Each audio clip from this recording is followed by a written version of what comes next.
Hello again, everybody. Mr. Monroe here with you for another virtual online art activity. And today what we're going to do is we're going to create some work of art based on the Japanese art of cutting paper, which is called Kirigami. Now, before we talked about the Japanese art of folding paper, which is called origami, but cutting paper is called Kirigami. So we're going to do a little activity based on that technique. What we're going to be making is a cut paper snowflake. Getting closer to winter time and starting to feel the weather change, and we know that snow is coming, so it's kind of a nice little activity to kind of get us in that winter mood. What you'll need for today, just a couple items. You're going to need a piece of paper, and you're going to need some scissors. Okay, so nothing fancy, just some scissors and some paper. Now the first thing we're going to do, first step is going to be very similar to when we did our origami. We have to get our paper sized appropriately, okay? So we're going to do that trick where you fold this top edge over to line up with the side edge, right? So top edge is going to fold over to the side edge. So you're going to swing this corner over at an angle like that, just like we did before if you watched the earlier video about the origami bead catchers. So we're going to take this top edge and swing it over so it's even. So it's even with that side edge, and you're going to get a nice little pointy crease. So it's lined up, and then you pinch and crease. Okay? Doesn't have to be perfect, as long as it's pretty close. Okay? You want to have a diagonal line kind of shooting through your paper. So this edge folding over. Okay?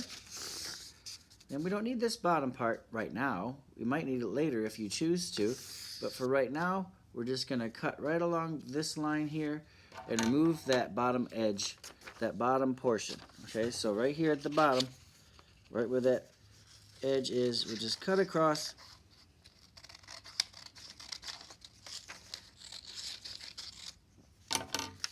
And now we have a triangle like this. Now, this, as I mentioned, you might choose to hang on to, all right? So keep that handy. Don't crumple it up and throw away just yet, or don't drop it in the recycling just yet. Just hang on to that, all right? Now, we're going to fold this triangle so that these corners match up, okay? So kind of like I'm closing a door or closing a book, I'm going to swing this corner over to meet up with this corner. So I'll have a line of symmetry right down the middle. That's the line that separates two equal halves. All right, that line of symmetry is going to be right in the middle. I'm going to fold this over so that these guys match up together. Okay, see how that works? I'm going to do it again. I'll show you. So I'm going to fold this corner over, kind of like I'm just closing a book or closing a door, so that these two corners are equal. Got it pinched right here, and I give it a little crease. Okay, so we just basically closed the door or closed the book over, pinch, crease. All right, now we just made a smaller triangle. We just kind of reduced the size of it. So we had one like this, we folded it in half. Now it's a little bit smaller. We're gonna do the same thing we just did one more time. Okay, so line of symmetry in the middle here. Gonna fold this corner over to meet up with this one. All right, so fold it over, swing this guy over like you're closing a door or closing a book, so it lines up and matches up on this side. Pinch and crease. Now we've just made a little bit smaller triangle. So we really just kind of changed the size of it by folding it a couple times. Okay? So again, from this first initial triangle we had, fold it in half once, twice, and now we're here. All right? Well, that doesn't look much like a snowflake, Mr. Monroe. I want my money back. I was promised a snowflake, and that is not a snow. I know. Just calm down, calm down. We'll get there. We'll get there. All right? Now you have 3 edges. 1, 2, 3. Now on these edges is where we're going to take our scissors and we're going to cut some little shapes, maybe some bigger shapes, maybe some medium-sized shapes into the edge, okay? Now a tip that I always give for folks, because now this isn't just one little piece of paper, right? You've got a little stack of papers, and sometimes it's a little harder to cut. So if you're having a trouble cutting the papers, I always try to remind people that you treat your scissors kind of like a hungry alligator, right? If you're a hungry alligator and you're going to get some lunch, right? You're not just going to be like, I'm going to taste that food. No, they're like, I want to eat it. So when you get your paper, and if you're having a hard time, like, it's not cutting, well, try opening up those scissors, get a little more torque on it, right? A little more strength, and then it'll cut a little easier for you. If you're having a hard time cutting your shapes, open up the hungry alligator, get it all the way in there, and that'll help cut a little stronger, okay? Now, again, as I mentioned, we're going to cut little shapes on the edges of this paper. So let's say I might try some little triangles here.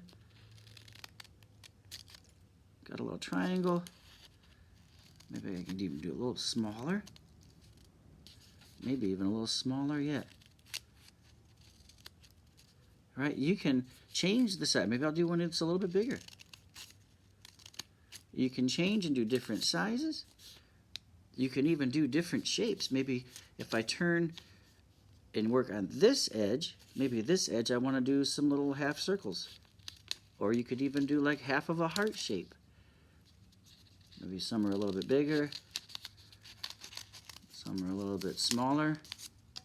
I'm just cutting along the edge, okay, on the edge. And I have one more edge I can do. I got to be careful now. I've got some stuff coming pretty far in here, so I don't want to cut too much over here, as I don't want my paper to all fall apart, but I can even do little tiny ones like that. I can even just cut little lines.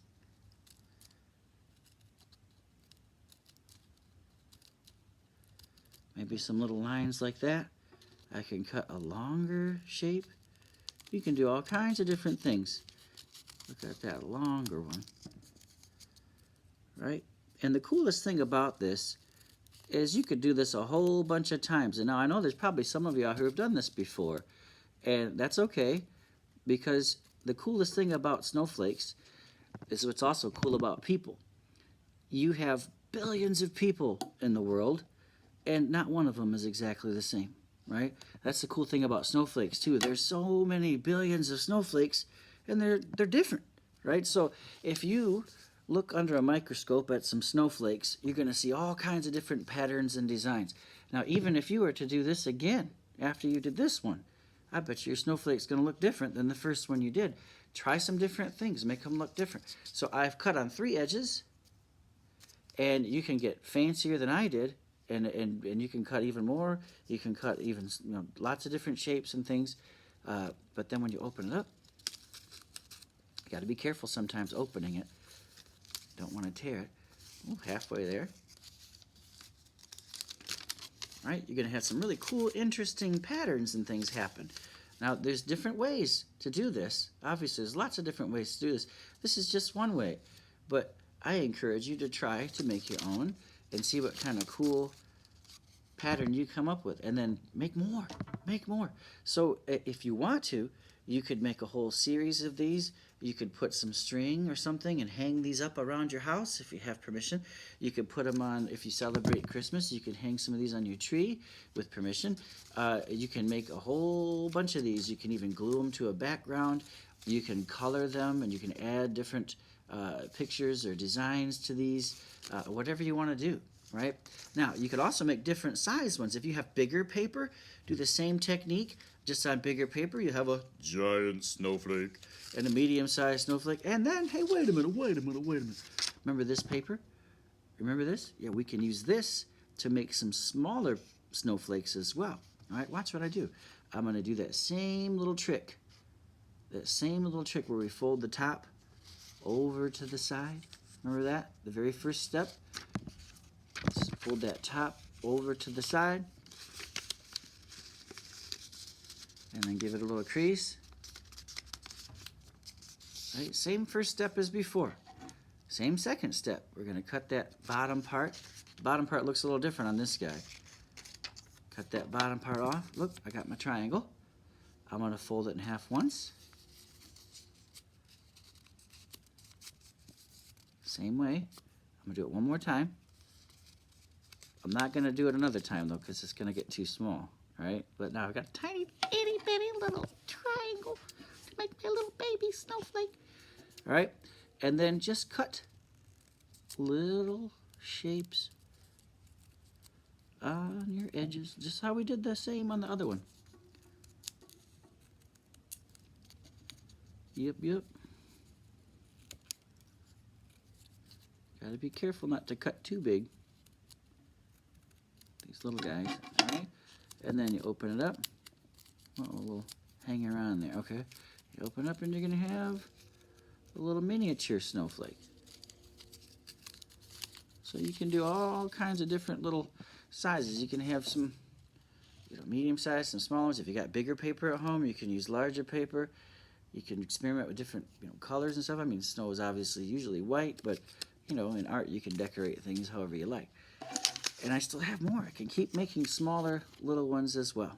Okay, now I will say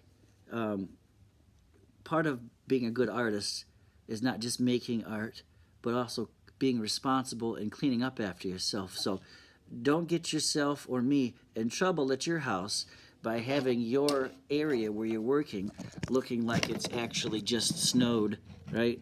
Look at all that mess. Oh man, I got some cleaning up to do before I'm all done. So at your house too, you want to make sure that you're being responsible and cleaning up after yourself so it doesn't look like it snowed, on the table at home, right, wherever you're working. So make sure that you're being a good artist and being responsible and cleaning up after yourself when you're all done with your awesome snowflakes. All right? And I'd love to see what you come up with. I would absolutely love it if you could take a picture and submit to me what your snowflakes look like. Maybe, and if you make more than one, that would be awesome. All right? So have fun doing that. Don't get too messy with the little papers and everything. But in the meantime, keep taking care of yourselves and take care of the people around you, and be safe and have fun with your snowflakes. All right, see you guys next time. Bye.